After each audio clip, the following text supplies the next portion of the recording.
anyone who knows Del Witters knows he's the type of guy I got a target here. who never gives up. I'm gonna mark that again just in case we don't find it so that I can come back to it. In fact, that much Del himself will tell you too. But I'm just kind of a dogged kind of person. I don't want to leave without finding it. It, in this case, is Tom Humphrey's wedding ring. About a week ago, I was doing work in the woodpile, and a couple days later, I realized I didn't have my ring. Humphrey thinks his ring is somewhere underneath all that mulch, though he can't be sure. I got a metal detector from the tool library, but I'm not an expert. I didn't know what I was doing. There was a lot of tuning involved.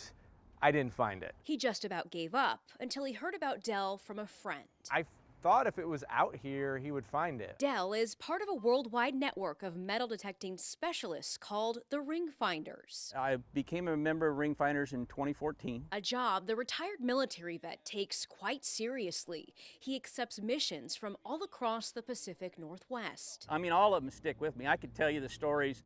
He's found rings in gardens, on beaches, in lakes, and in rivers. But perhaps the most intricate ring find landed him here. I feel like we put him through a little bit of hell that day. In the Columbia River on Caterpillar Island, eventually. We had to inflate an inflatable raft. We rowed him over to the island. We're carrying his expensive equipment on this boat. Back to the spot where Danny Rosas lost the ring his wife Raquel made for him by hand. I had no hopes of getting the ring back again. Honestly, I thought that once you lost the ring in the river, Belongs to the it's lost. river. Yeah. Well, they thought wrong. And when I held it up, they just went crazy. Oh, we lost our marbles. We tackled him and we ran out and practically tackled him.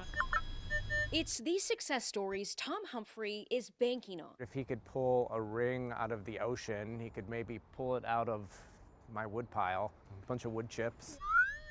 If it's there, I guarantee you I'll find it. And sure enough, like clockwork, in the final corner of the yard, he did. Does it look like this? What? Thanks, Del. Congratulations. Right. Cheers. Yeah. It's all in another day's work for Del, That's the neat part because it's like a needle in the haystack. who says he's simply happy He's like Frodo. when you're happy. It's rewarding. I don't know how else to explain it. In North Portland, Caitlin Bolduck,